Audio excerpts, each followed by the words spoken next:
Hello and welcome to another episode of Rico'S Rants. I'm your host, Rico DiGiorgio. Alright, so as it turns out, there is a couple Batman movies I have not seen. Go figure. I have been watching some movies, and I have to review them. First one, to go with the end of the Batman week, I saw for the first time Batman the Killing Joke. And god damn it, if it's not, if it's bad. It's really disappointing. And there's gonna be spoilers. So spoiler alert if you have not seen The Killing Joke. All right, number one. Let's talk about the good. The good is Mark Hamill comes back. Kevin Conroy comes back. John DiMaggio is in it. The cast, more or less, is good. Tara Strong comes back to another Batman movie. She's not playing Harley Quinn, which personally I think she's best at. She plays Batgirl. We're going to talk about Batgirl at some point. Kevin Conroy is, I've said it in every single other Batman video I've done, Kevin Conroy is the voice I hear when I think of Batman. You know, he's got the perfect Batman voice. I grew up with this voice. Same with Mark Hamill. I didn't know, years ago when I was watching the animated series and everything, that Luke Skywalker voices my favorite Joker. Blew my fucking mind. That'd be like saying, oh, did you know that Darth Vader is the voice of Mufasa? Yeah, that could never happen, right? Anyways. Wait, what? What? Oh, fuck you. Alright, sorry. I'm acting a little bit. I'm having fun. I have to have fun. I don't have any other... This is all I do. And work. Oh well. So... Mark Hamill has the perfect blend of, let's say, Jerry Lewis meets Hannibal Lecter. It's melodic. It's almost a slight tinge of a British accent. It's almost proper. It's maniacal. His laughter is just the killing joke, essentially. I mean, it's phenomenal. That being said, spoilers. This was a waste of their talent, unfortunately. The Killing Joke graphic novel is part of comic book history in the sense that it is the closest we will ever get to a Joker origin story. And that's a good thing and a bad thing. We like the fact that the Joker has a past we don't know. We don't know how he got these scars. We don't know what, all we know is that he was a normal man who fell in the vat of chemicals by Batman by accident, and bleached his skin, turned his hair green, and made him insane, and blah blah blah blah. So this gives an explanation that he was a struggling comic. He had a pregnant wife. And he was doing what he could to make money. He took on the Red Hood mantle briefly for the sole purpose of getting money to help provide for his family. His wife has an accident and dies. Their unborn child dies. And then he goes into this, he goes on this fucking job with some criminals. And that's the night he falls into the vat of chemicals, sees his reflection after being dumped out in the river, sees his reflection, and it's the trademark appearance of the Joker that we know, the whole, the skin's white, everything I just said, and he goes insane. And this all happened in one day. And he says, all you need is one bad day. I mean, it's... So the whole point of this is he wants to prove that to Batman and to himself ultimately that people are just as twisted and as dark as he is, and madness is just around the corner, and all it takes is one bad day to make madness take over completely. So that's cool. I'm into that storyline. I would have loved to have seen that whole thing. What they did is the first half of this film, or the first act, was all original material, and I guess this is now the negative part.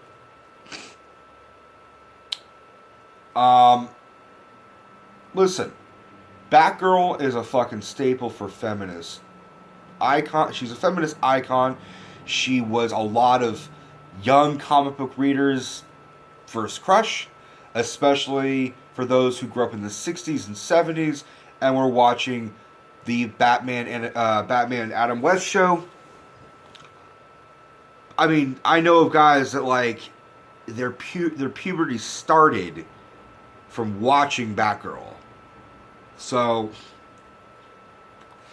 the character itself is significant in history. She's, she's someone that women can identify with. It's Batman and Robin, and then Batgirl. I mean, yeah, it's a little sexist. They didn't call her Batwoman, but they made a Batwoman eventually who was a lesbian. So I mean, they're very open now. They're adding more and more characters, and that's great. But in this iteration, they took all that away and made her into a love-struck, lonely, young woman who has a crush on her boss, essentially, and wants to have an office romance. That's how I saw it. And it was really discouraging to see. And I had heard things going in before I saw the movie, so I knew this was coming. But she and Batman fuck. And they fuck on the rooftop after, taking down some criminals together. And it's really fucking wrong. I mean, yes, at some point you could argue that they would have a romance. But the way they set it up was just really wrong, and they made Batman be the fucking bad guy and be giving her the cold shoulder, and he knew it was wrong, and he didn't put a stop to it. And it's, it was just a bad taste in my mouth, and it really shat on the character for me.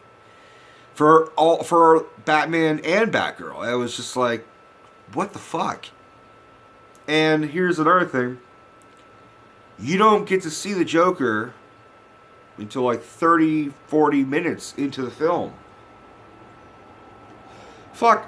He's the title character, and we have to wait this long. In The Dark Knight, he shows up in the first fucking scene alone. And another thing, this movie is rated R. This is the first rated R film for Batman.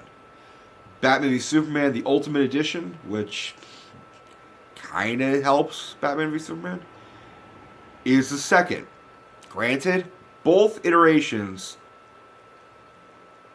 underused the R rating, especially in The Killing Joke. The Killing Joke, they could have gone far. They could have had the Joker, cussing. I mean, he said, "God damn it," at one point. He's like, "God damn it." Hamill's got such a great voice. Kevin Conroy has such a great voice. Going into the movie, it's going to be rated R. We just saw Deadpool. Nothing could shock us except seeing Batgirl and Batman fuck. That was weird. That was more shocking. So, very... I mean, even the animation was not very good. It was actually... it was choppy. The background scenes were really fast and high-paced. And the characters, when they're moving or fighting or talking, seem very slow. So it seemed very choppy. Everything else is moving fast around them, and they're just slowed down. Really bizarre. Even just Batman walking in Arkham Asylum, it looks like it takes him a total of 20 seconds to walk across the hall because he's just doing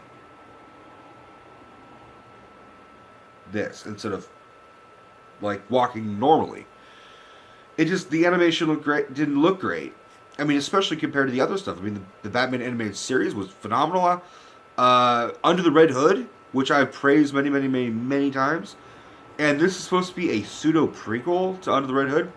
You guys did not see the same movie I saw. I mean, on the other side, John DiMaggio, who voices the Joker in Under the Red Hood, played a different character. I mean, there's a lot of things wrong with this. I mean, I'm not going to go as far and say this is the Batman and Robin of the animated movies, but this is kind of like the Batman Forever of the animated movies. I mean, this was underused. From what we saw of Hamill or heard of Hamill and on Conroy, they were great. But the whole first act was just hard to stomach. And it actually just made it felt very sexist. And it also felt like they didn't do the issue justice. So yeah, I mean, I'm gonna have to give it a low rating. I'm gonna have to give it a 2.5. Really, honestly, a 2.5. That's really the best I can do. And if it didn't have Mark Hamill, or if it didn't have a good Joker actor, or Kevin Conroy, it would have gotten a lower rating. I mean, really, they kind of saved it. Their dynamic, the Hamill monologue where he. All right, I mean, I guess I have to talk about one more thing, and this is major spoilers. In order, like I said earlier, the Joker wants to prove to people, normal people, that anybody can be mad like he is, like anyone can go insane. So he shoots Barbara Gordon in the stomach, and she's paralyzed now. And Commissioner Gordon, her dad, is there, and so they take him hostage. But before all that, the Joker molests Barbara Gordon. He takes off her clothes and takes photos. We assume that he raped her, which, if the Joker is a complete psychopath and, doesn't have any form of morals, he would probably do that. And even then, there's a scene where, like, Batman's talking to some prostitutes and shows them a photo of the Joker, and they're like, oh yeah, he likes to have a good time. Like, every time he breaks out of Arkham, he immediately comes to us. Which is kind of weird, but I mean, I guess psychos need to have sex too, which gives a whole other spin to how the fuck we look at him and Harley, huh? The whole line, don't you want to rev your Harley? Oh shit, what? They fuck. Ew.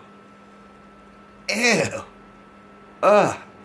Come on, Harley, let's fuck. Ugh. God, I don't want to. So yeah, Batgirl gets fucked up in this movie, and she gets fucked up in the comic too. So they're at least being faithful in the second and third acts. The whole first act was bad. But I can also understand how difficult it'd be to faithfully adapt this, and they had to add a lot of filler, which I don't know, man. I maybe they shouldn't have done it. I mean, it just for what could be a last official reprisal of Conroy and Hamill as their respected characters, not a good way of finishing. They really, if I'm being honest, Hamill ending in the Arkham games would have been a good high note. But because he came back in Force Awakens as Luke Skywalker, everyone started talking about Hamill again.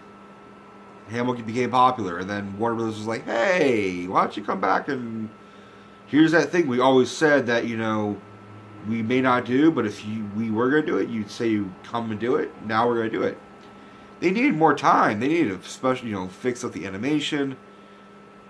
I did like the ending.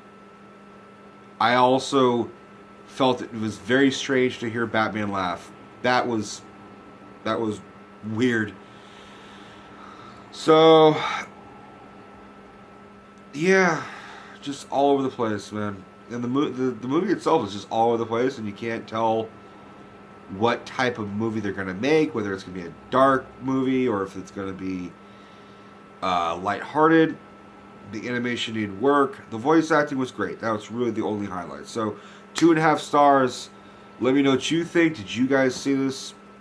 And by the way, this was also this was also a request. Like, I needed to do this at some point, anyways, but this was a request. So, Melissa, this one was for you. All right, ranters, thanks for watching, and give me a holler. Like, subscribe, comment, and share. And take care, guys.